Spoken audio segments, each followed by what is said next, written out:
السلام عليكم، مرحبا بكم متابعيني الكرام في قناة ام بشرى الطبخ والمغامرات. اليوم جيتكم بواحد الوصفه سريعه وبنينه بالبزاف، مكونات جد بسيطه اللي هي خبزه الحوت السردين. يعني نبدلوا شويه وراه جاي رمضان، يعني نحضروا وصفات جديده وبنينه وخفيفه. ابقوا معنا الى اخر الفيديو باش تشوفوا معنا مراحل تحضير هذه الوصفه.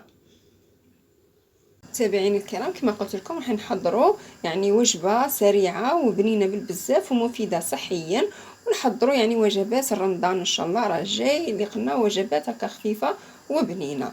الوصفه ان شاء الله اليوم راح تكون بالسردين، يعني خبزه السردين. تتكون من السردين نكونوا نقيناه كما راكم تشوفوا، نحينا له العظم يعني الشوك نتاعو ونحطوه بجيه.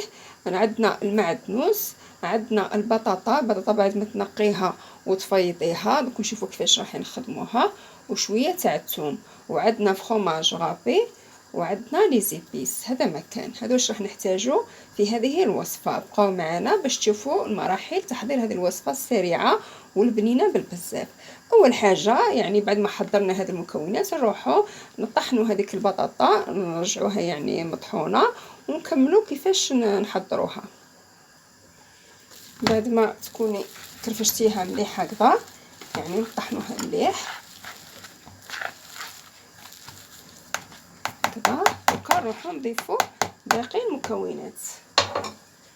واش راح نضيفو لي زيبيس، الملح بالطبيعه هكذا، نحطو شويه تاع الزعفران كترش، شويه تاع الكمون، شويه راس الحانوت هكذا، ونحطو سنينه تاع الثوم، ونحطو شويه تاع المعدنوس، يعني كميه معتبره. المعدنوس مليح في البطاطا هكذا. دوكا نخلطوا المكونات هذه كامل مع بعض، نخلطوها مليح.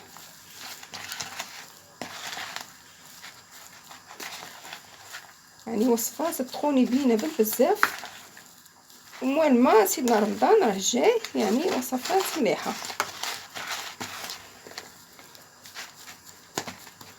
هكذا.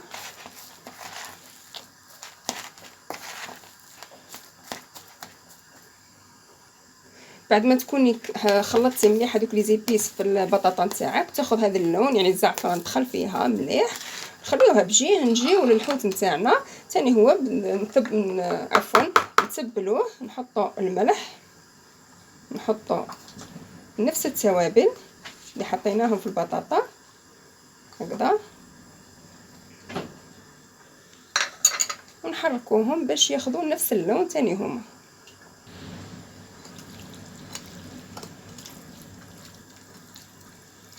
يعني يكونوا على الحوت هذا تاعنا يكون على شكل شرائح كما راكم تشوفوا هكذا. نحطوهم بجيه دركا.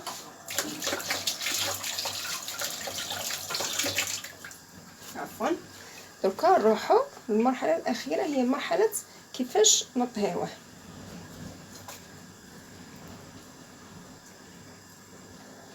دركا نجيبوا المقله نتاعنا مباشره، نحطوا عليها شويه تاع الزيت هكذا، ونحطوا هذاك الحوت نتاعنا نستفوه كما راكم تشوفوا هكذا.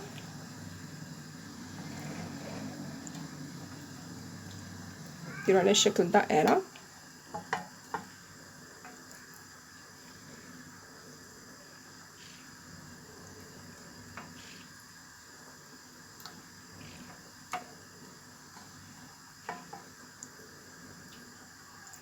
حتى نكملوا كامل الدائره نتاعنا هكذا.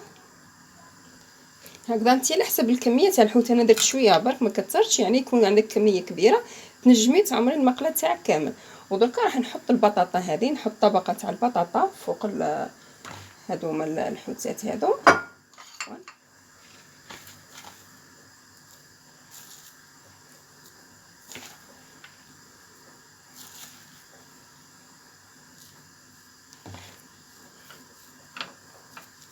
نحاولوا نستويوها هكذا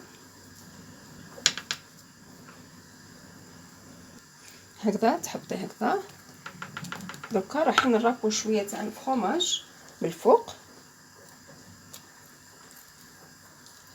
باش يعطيها بنه مليحه هكذا. دركا الحوتات اللي بقاو لي نسكر بهم من الفوق، فوق الجبن هذاك نحطوا الحوتات نتاعنا، يعني عندها مذاق ولا اروع كما راكم تشوفوا. درك هاد الجوانب نعاودو نرجعوهم هكذا، يعني الاطراف هادو نعاودو نرجعوهم هك باش تسكر لنا على هذيك البطاطا. عفوا نحاولوا بالعقل نسكروا عليها باش البطاطا ما تخرج لناش لبرا هكذا، تكون على شكل خبزه.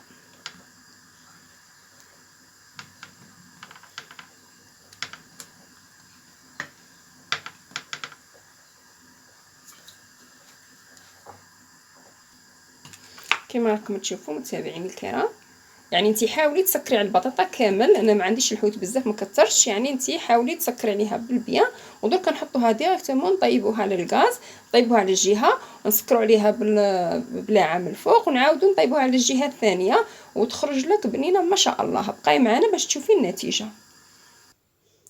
كما كتشوفوا متابعيني الكرام انا خلصنا الكميه هذه الكيفيه البنينه بالبزاف. شوفوا كيفاش خرجت، شوفوا الفرomاج وراه يبان اللي ربيناه في البطاطا، يعني بنينه بالبزاف الوصفه هذه وسريعه. جربوها معنا، واللي ما ابوناش في لاشين ابوني باش ديما يطلع له جديد تاع القناه نتاعنا، والى وصفه اخرى ان شاء الله.